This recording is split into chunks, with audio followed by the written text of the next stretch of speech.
মানুষের নিয়ন্ত্রণে রেখে হাতিকে সার্কাসে ব্যবহার, হাতির পিঠে ভ্রমণ, বিয়েবাড়িতে শোভাবর্ধন এবং বাণিজ্যিক ও রাজনৈতিক প্রতিষ্ঠানের র্যালিতে ও বিজ্ঞাপনের মতো বিভিন্ন বিনোদনের কাজে হাতির ব্যবহার বন্ধে রিট হয়েছে। হাইকোর্টের সংশ্লিষ্ট শাখায় রিট আবেদন করেছেন দুই বাংলার জনপ্রিয় অভিনেত্রী জয়া আহসান। বিস্তারিত ডেস্ক রিপোর্টে।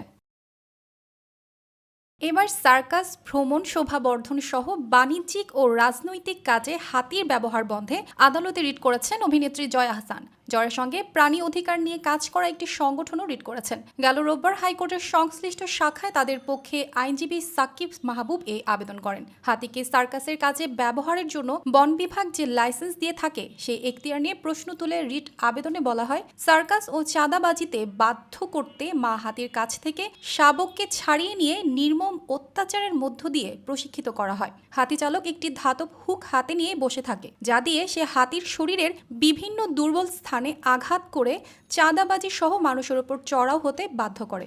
এই প্রক্রিয়া বন্যপ্রাণী সংরক্ষণ ও নিরাপত্তা আইন 2012 এবং প্রাণী কল্যাণ আইন 2019-এর পরিপন্থী। মানুষের নিয়ন্ত্রণে রেখে হাতিকে সার্কাসে ব্যবহার, হাতির পিঠে ভ্রমণ, বিয়ে বাড়িতে শোভাবর্ধন এবং বাণিজ্যিক ও রাজনৈতিক প্রতিষ্ঠানের শোভাযাত্রায় বিজ্ঞাপনের মতো এই প্রাণীটিকে ব্যবহার করা হচ্ছে বলে রিটে আবেদনে বলা হয়েছে।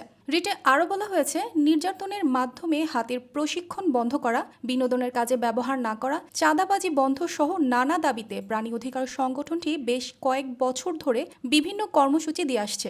দুইবার বন ভবন ঘেরাও করেছেন প্রাণী অধিকার কর্মীরা। অর্পিতা জাহান, দ্য নিউজ, বিনোদন ডেস্ক।